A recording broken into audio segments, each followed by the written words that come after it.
सो cam छो public. तो आज हम सॉल्व करने वाले हैं प्रोबेबिलिटी चैप्टर का एक क्वेश्चन कुछ ऐसा है हमारे पास। A factory produce light bulbs, the probability of a bulb being defective is 0.02 if 200 bulbs are tested.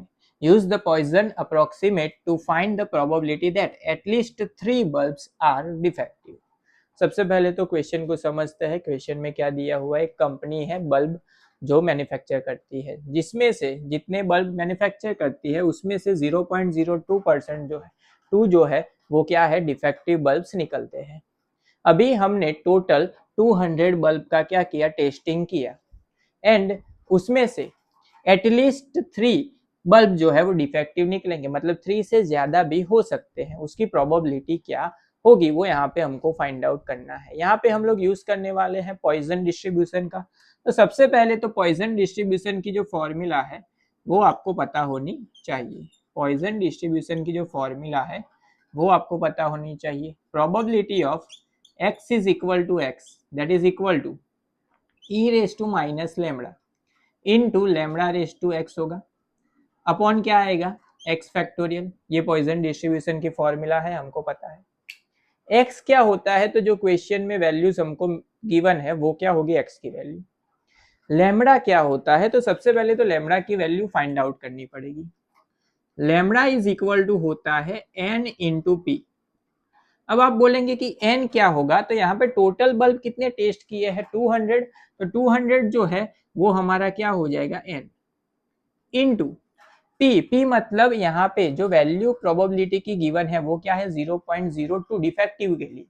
सो वो होगी हमारी पी की वैल्यू 0.02, मतलब क्या लिख सकते हैं, 2/100 लिख सकते हैं। यहाँ से 2 0 कैंसिल, यहाँ से 2 0 कैंसिल, क्या बचा 2 इंटू 2, तो आंसर क्या मिलेगा 4। सो लेमड़ा की वैल्यू क्या मिली, 4 मिली। यहाँ पे पुट कर लेते हैं तो क्या हो जाएगा, e raise to minus lambda की जगह पे आएगा 4 into 4 raise to x upon क्या होगा, एक्स फैक्टोरियल। अब इसको सॉल्व करना है एक्स की वैल्यू पुट करके। क्वेश्चन क्या दिया हुआ है कि find the probability of at least 3 bulbs. At least 3 bulbs का मतलब क्या हुआ कि 3 से ज्यादा भी हो सकते हैं।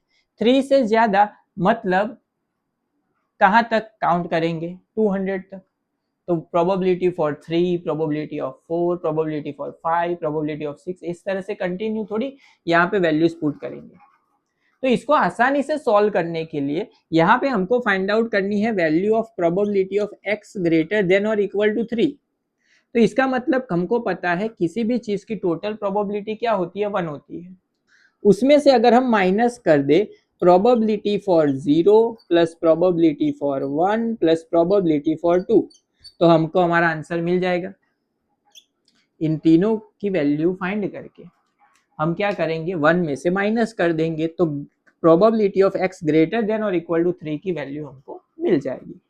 अब probability of 0, probability for 1 and probability of 2। तो उसके लिए यहाँ पे x की जगह पे वैल्यू रख देते हैं। सबसे पहले 0 पुट करेंगे तो probability of x is equal to 0, मतलब जहाँ पे x है वहां पे 0 पुट करेंगे।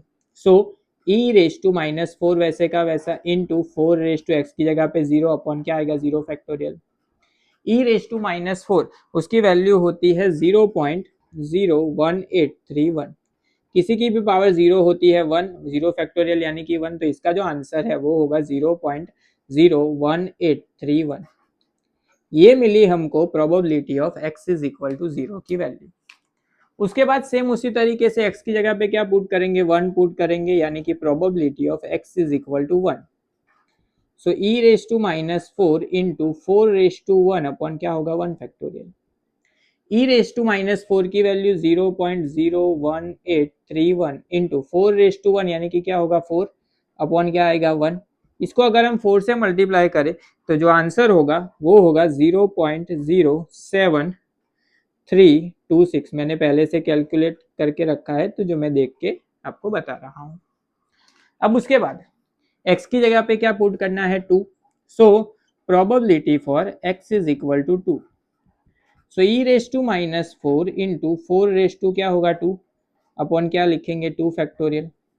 ई रेस टू माइनस 4 की जगह पे आएगा 0.07326 01831 इंटू 4 का स्क्वायर क्या होगा 16 अपॉन 2 फैक्टोरियल क्या होगा 2। इसको अगर हम कैलकुलेट करेंगे तो हमको जो आंसर मिलेगा वो होगा 0.14652। अब अगर हम इन तीनों को प्लस करें तो हमको जो टोटल प्रोबेबिलिटी मिलेगी वो होगी 0.23809।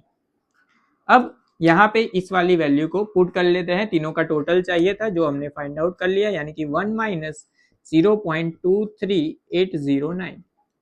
1 में से इस वाली वैल्यू को अगर हम माइनस करेंगे तो हमको आंसर मिलेगा 0.76191। तो ये हो गया हमारा final answer for this given question, यानी कि 3 से ज्यादा बल्ब डिफेक्टिव निकलेंगे उसकी प्रोबेबिलिटी क्या होगी 0.76191 होगी।